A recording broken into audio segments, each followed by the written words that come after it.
મારા વાલા પ્રિયો, ઈસુ ખ્રિસ્તના નામમાં હું તમને શુભેચ્છા પાઠવું છું. તમે નવા વર્ષમાં પ્રવેશ કરવાના છો. પ્રભુ આપણને આ વર્ષના છેલ્લા દિવસોની અંદર લઈ આવ્યા છે. આપણે તેમની ભલાઈને યાદ રાખવી જોઈએ અને તેમની સ્તુતિ કરવી જોઈએ. આ દિવસ દરમિયાન પ્રભુની વધુ સ્તુતિ કરતા રહો. તમારે તેમની સ્તુતિ શા માટે કરવી જોઈએ? યોએલ 2 અધ્યાય અને તેની 26મી કલમમાં જુઓ. તમે પુષ્કળ ખાઈને તૃપ્ત થશો ને તમારા ઈશ્વર યહોવા જે તમારી સાથે આશ્ચર્યકારક રીતે વર્ત્યા છે તેમના નામની તમે સ્તુતિ કરશો. જેમણે તમારી સાથે અદ્ભુત રીતે વર્તન કર્યું, તમે તમારા તે દેવ યહોવાના નામની સ્તુતિ કરશો. આ વર્ષ દરમિયાન યહોવા તમને જે માર્ગે દોરી રહ્યા છે તે યાદ કરો. તે અદ્ભુત રીતે તમને દોરી ગયા છે.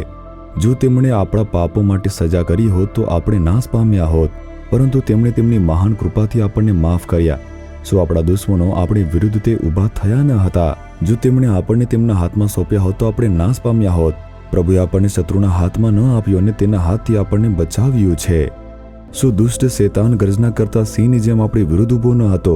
શું તે ખાઈ જવા માટે આવ્યો ન હતો? શું જાદુ ટોણા અને મેલીવિદ્યાના કારણે થયેલા સંઘર્ષો આપણી વિરુદ્ધમાં ઊભા થયા ન હતા? જો પ્રભુ આપણને છોડી દીધા હોત તો આપણે નાશ પામ્યા હોત. પ્રભુએ આપણને છોડ્યું નથી. અદ્ભુત રીતે વર્ત્યા છે, આપણા માટે લડ્યા અને તે વિજય અપાવ્યો છે. તેમણે શેતાનના કાર્યોને નાશ કરીને અદ્ભુત રીતે દોરી ગયા છે. તેવી જ રીતે બીમારી હોય અથવા તો અકસ્માત સંભવિત કોઈ પણ પરિસ્થિતિઓ હતી, પ્રભુએ આપણું રક્ષણ કર્યું. તે વિચાર કરી જુઓ કેટલા બધા ચમત્કારો છે. તે આપણને અદ્ભુત રીતે દોરી રહ્યા છે.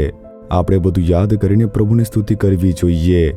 આજે જૂનું વર્ષ હમણાં ગયું છે. તે વર્ષની અંદર શું પરમેશ્વરે તમને આખો દિવસ ભૂખ્યા રાખ્યા છે? નહીં ને. તેમણે તમને દરરોજ ખવડાવ્યું ને. શું એવી પરિસ્થિતિમાં મૂક્યા જ્યાં તમે કહ્યું મારી પાસે યોગ્ય કપડાં નથી, હું અર્ધનગ્ન છું? તેમણે કપડાં પહેરાવ્યા. તેમણે તમને ઘર, પછી કામ, પછી તમારું આવક, તમારો પરિવાર, તમારી સંબંધીઓ, તમારા પ્રેમાળ લોકો, કલીસિયા, તેની અંદર સેવા વગેરે બધું. તમને કેટલા બધા આશીર્વાદ તેમણે આપ્યા. તમારે તે બધું યાદ કરીને પ્રભુની સ્તુતિ કરવી જોઈએ. આ વર્ષે કેટલા બધા ચક્રવાત આવ્યા છે, કેટલા ભૂકંપો આવ્યા છે, યુદ્ધના લીધે મૃત્યુ થઈ છે, કેટલા બધા ધરતીકંપના લીધે મૃત્યુ થઈ, કુદરતી આફતોના લીધે મૃત્યુ થઈ છે. આપણે બધી જીવલેણ ઘટનાઓ વિશે સાંભળ્યું છે, પરંતુ આપણે પરમેશ્વરે રક્ષણ આપ્યું છે.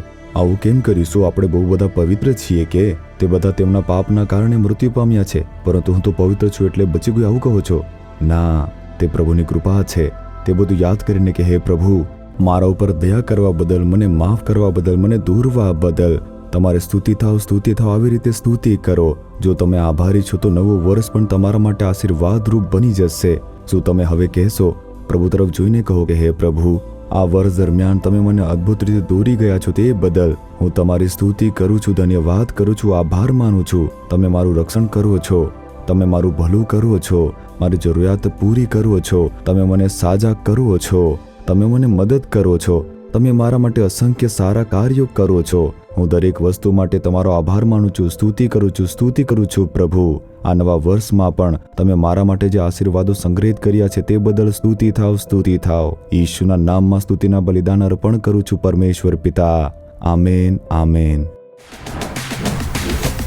જીસસ રિડીમ્સ ગુજરાતી યુટ્યુબ ચેનલને સબસ્ક્રાઇબ કરો. દરેક નવા કાર્યક્રમની માહિતી મેળવવા માટે બેલ આઇકન પર ક્લિક કરો.